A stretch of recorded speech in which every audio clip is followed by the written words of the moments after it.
Are you brave enough to say that fear is one of the things holding you back in your business? Be that from starting a business or growing your sweet seedling of a business into a great big fruitful tree, or growing your tree of a business into a wide encompassing forest. Whether you are prepared to admit it or not, I'm gonna share the 8 common fears that entrepreneurs have both in the early stages and as they get more seasoned in their tenure as an entrepreneur. Let me know which one of these strikes a chord with you the most. The first very common type of fear is the fear of failure. Failure of trying something out and falling flat on your face. Failure of putting an offering out there and nobody taking you up on your offer. Feeling of launching a store or an e-commerce product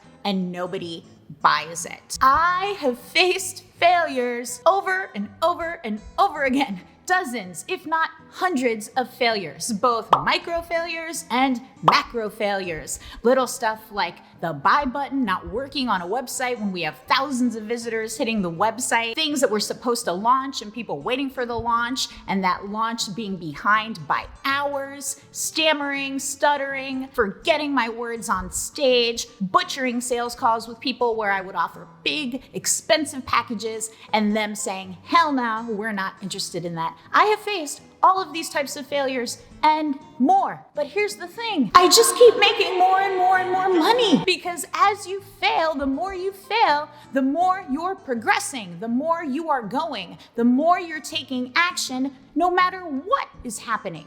And each and every single failure is in fact a data point for you. You have information now. You know what went wrong, you know what you can do differently, and you know what can be improved. So instead of sitting around rooted in this fear of, I'm not gonna try because I don't wanna fail, you can think to yourself, I want the data that's gonna come to me no matter what. The only thing you have to do in order to get that data is put yourself out there, shoot your shot, and try your best. The more I try, the more I fail, the more data I have. And guess what? The more data I have, the more unstoppable I become. Hi, I'm Laura, by the way. I am an internationally adored copywriter, business coach, and mindset coach. And the second fear that is probably holding you back in one sneaky, sinister way or another is the fear of uncertainty. Think about it like this. You can copy what somebody else does to a T. You can copy their branding, you can copy the type of content that they create, you can copy the type of offers or products that they put out into the world, but you still will very likely have tremendously different results from that other person, brand, or organization. What does that mean? It means uncertainty is a fact of life. You cannot beat it, you cannot do anything about it. The only way to become more certain, the only way to conquer this fear of uncertainty is to take action, to do something, and get the data that results from it. Now you become more certain in what the lay of the land is, what the market's response to your offering is, and what you might do next to keep you moving forward. What you quite literally want to say to yourself frequently is, hey, I don't know how this is gonna work out. Let's try it. Because trying it is the only way that you're going to be able to figure out if it works, how it works, and if it doesn't work at all. And guess what? That makes the uncertain more and more certain for you. I have a great gift for you, by the way, designed to help you take these actions in the face of fear and uncertainty with a ton of clarity on what you should be doing and why you should be doing it, tailored for you and your unique position right now in your business, be that early stages or later stages. Check out that free gift I have for you at bizwintoday.com. The third common fear held by business people at all levels is the fear of success. Now, this may sound like a weird one, right? You might feel like, Who doesn't want success? Everybody wants success, especially if you're interested in starting or growing a business. You might sit around and geek out on motivational success memes and think, I want success. I don't fear success at all. But oftentimes, there's sneaky underpinnings that actually might mean you're a little bit afraid of success, even and sometimes especially when you already have a little bit of success under your belt. First of all, there are many ingrained principles that we learn as we grow from children to teenagers to adulthood about success. Your parents might have taught you hard work is the only way to be successful. They might have taught you, like my mom taught me, that rich people are jerks, they're assholes, and they're selfish. So if you have any of that deeply ingrained within you, even if you want success so badly, those are going to be hurdles and road bumps and sometimes huge brick walls in your way of taking the most effective, efficient actions toward success. So if you feel like the only way to become successful is to work super hard, guess what? You're going to work super duper hard all the time. You're going to miss opportunities to find leverage where small moves that are less intensive, could get you a way greater result. Even if it's only for the moment before your head hits the pillow at night, that feeling of successful people are selfish, they're jerks, they're greedy, there's always going to be a barrier in your way to success. There are other things to fear wrapped up in the success blanket. You may fear the judgment, scrutiny, and expectation that could come your way as you grow more and more successful. So, for example, if you have that family who believes that rich people are selfish, first, they're going to judge you for your pursuit of wealth and a growing and successful business. And then, ironically enough, they will oftentimes turn around and ask you for money. So first, they scrutinize you and then they expect something from you. Of course, that's going to create tension in your personal life and your business life and your familial life. And it's no wonder a fear like this, with all of those dynamics at play, could be holding you back. Whatever next level of success you want to get to is unknown to you by definition. So this ties in to the other fears that we're talking about and are going to talk about, right? That fear of the unknown, that desire your brain, your body, and your nervous system has to keep you in the familiar. If generating enough wealth in your business to buy yourself a jet is unknown to you, that's gonna feel a little bit scary no matter how much personal development work you've done, right? Because by definition, buying a jet is unknown. There are a lot of variables there, there's a lot of risk. So if you understand that this fear of success is really intimately connected with your fear of the unknown, you can begin to combat both and even more of these fears all at the same time. Another component embedded within the fear of success is the fear of losing success. It's like, what if you get it? What if you get there? What if you get to that $1 million mark in your business and it all comes crashing down? At that point, you've built something huge. You have team members under you. You have family that depend on you. You have people saying, oh yeah, you did it. But then there may be this consistent lingering fear that if the rug gets pulled out from under you, everything is going to crash and burn, and everything that you've worked so hard to build is going to be destroyed. So it's no surprise that even if you say, and in a lot of ways genuinely feel like you want to be so wildly successful, you can simultaneously have these sneaky fears of success that if you're not conscious about them, if you do not put awareness on them, and if you don't work to work through them, might still be holding you back. A very big fear, especially for my friends who have a burgeoning, growing, or already successful solopreneur type of business. If you are a freelancer, if you are a coach, if you are a service provider, if you're a consultant, if you are an expert, is the fear of leadership.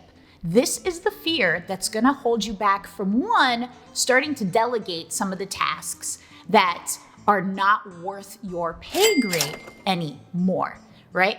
So the fear of, I have to bring somebody in, I have to trust them, I have to learn how to properly delegate, lead, compensate, communicate with them, I have to enroll them into my visions for my company and my personal brand. That can feel really overwhelming. So the fear of leadership is a really important one for you to overcome if you want to grow from a one-person show into a thriving team. You start to combat those fears by making leadership less of an unknown to you. So you might start with one virtual assistant and you learn what it's like to hire that person, to train them, and most importantly, specifically with leadership, how to enroll them in the vision and values you stand for. As you do that, look to how your trainings, how your onboarding could be systematized so that it's a fluid, repeatable process for everybody else you continue to bring on to your team. Everything we've discussed so far connects to this next fear, but it's so important that it really needs to be discussed as a standalone on its own, and that is the fear of the unknown. For many people, going from a one-person show, starting to build a team, leadership is a huge unknown. If you're looking to go from $5,000 a month in your business to 10 to 20, those jumps are all unknown. They require changing your positioning, adding on new offerings, starting to scale up. They require you to do things that you have not done before so you can get the results you have not had before. And because our bodies are trying to protect us and keep us in the familiar, which we know to be safe, even if it sucks, what you're reaching for if you want to be more successful is by definition unknown. And while fear of the unknown might seem so powerful and so hard to overcome, it's actually very simple to overcome it. You have to gradually make the unknown known. If that means hiring your first assistant, stepping out onto your first stage, which you could even break down more granularly, right? Like do your first Instagram live as your first toe into the world of public speaking. Film your first video. Write the first chapter of the book. Take gradual steps to turn the unknown into the known, and then you can develop the overall philosophy of you no longer fear the unknown. You venture into the known. The sixth fear you may have in growing your business, and this is a big one for business owners once they get into the 6 and 7 figure mark. They want to jump to that 8-figure mark. They want to be doing over $1 million a month. They fear the personal development work that they've got to do to get to that next level. Look, you see all the trends among some of the most successful entrepreneurs in the world today. It doesn't mean you have to adopt all of them. It doesn't mean you have to become a member of the 5 a.m. club or that you have to hustle and grind forever or whatever those commonalities may be. But you do have to begin the inner work on yourself to become the person that is going to take that 7-figure business into 8 figures. That may not mean you learning all of the skills required to do that, but it may mean you relinquish some control or you invite in that C-suite level person or that very strategic partner who is the guy or gal to get you to that next level. That requires trust. That requires a huge amount of due diligence, and all of those are personal development type skills. If you're not ready to say, hey, I want to work on myself, then you're afraid of doing them. If we want to scale this back to the folks who are just starting out in their business, there's also a ton of personal development work you have to do there in order to get that business off the ground. Overcoming a lot of the fears that we're talking about today is one huge part of that. Improving your sense of deservedness and worthiness to have the new business that you want to start is inner personal development work that you need to do to help you get to that next level. And the fear of it is very common and very rampant. The fear of investing in yourself and into your company is very common and very rampant. And there's little doubt in my mind that if you're struggling right now, it's one of the things that's holding you back. You fear hearing the word no. You fear rejection. Hearing no or being rejected could be considered a type of failure, but there are distinctions here that make it stand alone as its own category of something you might be feeling afraid of. If you make an offering to somebody and they say no, while you were making that offering, you were afraid of them saying no, how are you possibly making that offering with your full power, with your full confidence, and with your full certainty that, hey, no matter how this deal goes, I'm gonna be okay and it's not a reflection of my worth? If you're afraid to hear no, it's because you're placing so much weight on the no and you're taking it internally. The fact of the matter is, people say no to each other all of the time. It doesn't mean that you're worthless. It doesn't mean you're a failure. It doesn't mean that you don't have something great to offer. It quite simply means, one, you could improve your personal development work. You can improve what you're offering in and of itself, or other person at the other end of the line just quite simply was not a fit for your offer. So you can improve the type of people at the other end of the line that you're talking to. What does all of this point to?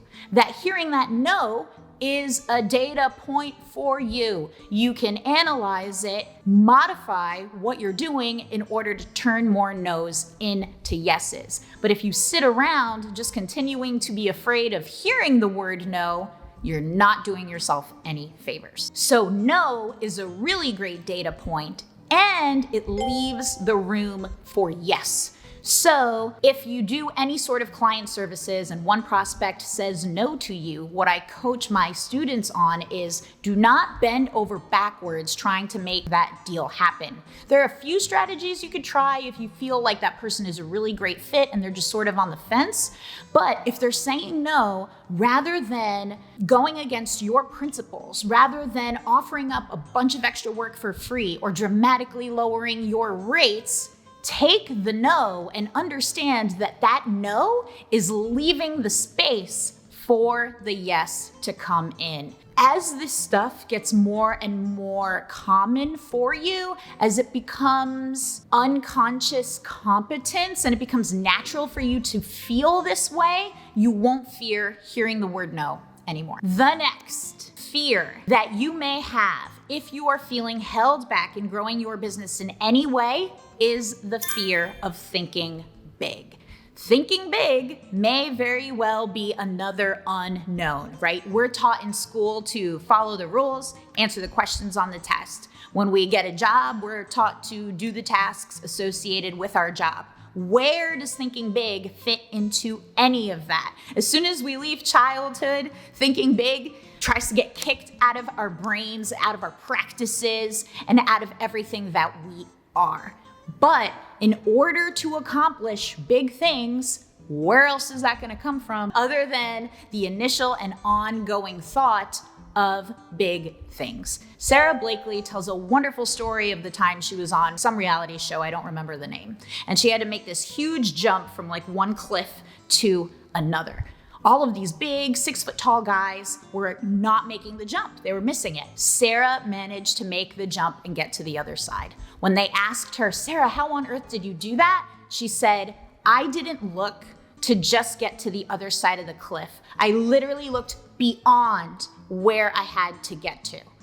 That is what you need to start doing in your business. Look beyond the initial place you want to get to. It's going to train your brain to start thinking bigger. So if you're thinking, I want to make $10,000 this month, that's great. That's all well and good. Brainstorm, sit and write down how you would make $100,000 this month. First of all, it's going to shift your perspective, like relative to money, and $10,000 is not going to feel like a ton of money anymore, which is a good emotional position for you to be in. And it's gonna force you to think of bigger ways, come up with bigger offerings, impact your market in a bigger way. So this way, $10,000 becomes a check mark on your way to that $100,000 month. YouTube thinks it knows you super duper well. They think you know which video you should watch next. Click over and see if they were right. I'll see you over there.